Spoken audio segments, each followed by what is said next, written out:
5 முட்டை இருந்தா போதும் கறி குழம்பை விட சுவையான முட்டை குழம்ப சுலபமா செஞ்சிட முடியும்.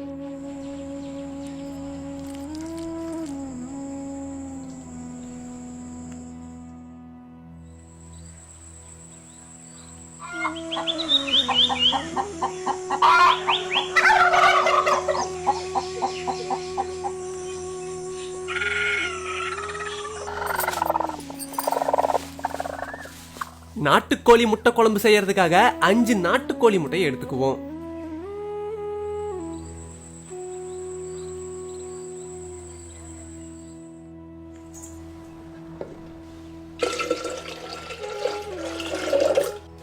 எடுத்துக்கிட்ட நாட்டுக்கோழி முட்டைய தண்ணி ஊத்தி நல்லா வேக வச்சிருவோம்.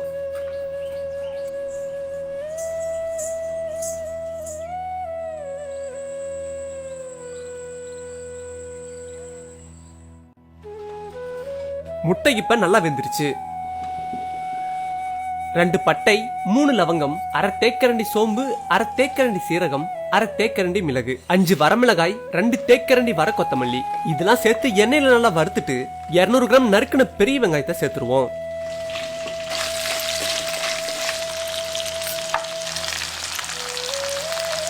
இப்ப உப்பு சேர்த்து வெங்காயத்தை நல்லா வதங்க விட்டுட்டு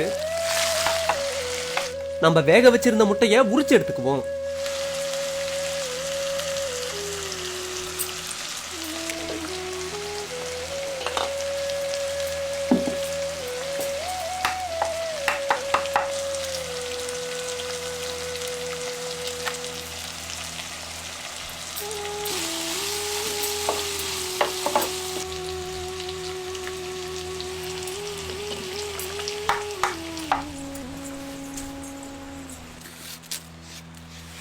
சேர்த்துக்கிட்ட வெங்காயம் இந்த அளவுக்கு வறுபட்டதும் கூடவே 200 கிராம் தக்காளியை சேர்த்து வதங்க விட்டுருவோம்.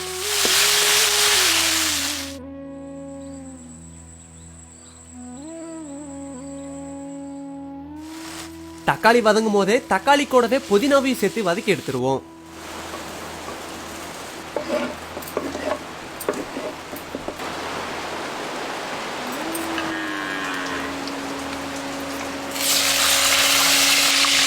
அடுத்து கொஞ்சம் எண்ணெயில வேக வச்சிருந்த முட்டையோட கொஞ்சம் மஞ்சத்தூள், உப்பு சேர்த்து பொரிச்சு எடுத்துருவோம்.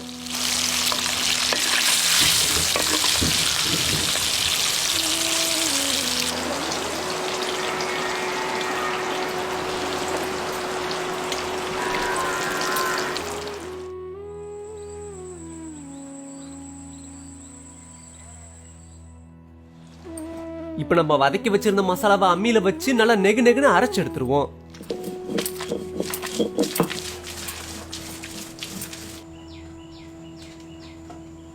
அடுத்து முட்டையை பொரிச்ச எண்ணெயிலே கொஞ்சம் கறிவேப்பிலை, நறுக்கு நார வெங்காயம், 2 பச்சை மிளகாய் கூட கொஞ்சம் உப்பு சேர்த்து வதக்கிட்டு 2 தேக்கரண்டி இஞ்சி பூண்டு விழுதையும் சேர்த்து நல்லா வதக்கிடுவோம். இப்ப அரைச்சு வச்சிருந்த மசாலாவோட கூட கொஞ்சம் தண்ணியை சேர்த்து நல்லா கிண்டி விட்டுட்டு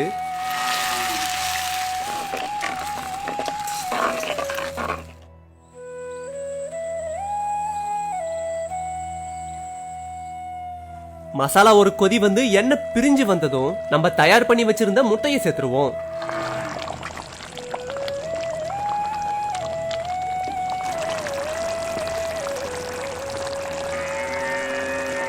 இப்ப மேல கொஞ்சம் கொத்தமல்லி இலையை தூவுனா சாப்பிட தயாராயிடும்.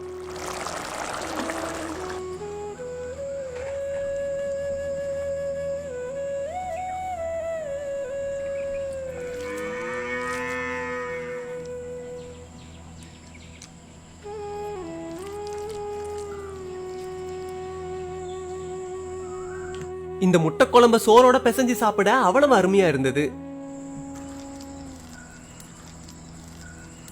சோறு கூட மட்டும் இல்லாம சப்பாத்தி தோசை கூட சேர்த்து சாப்பிடவும் அருமையான ஒண்ணு.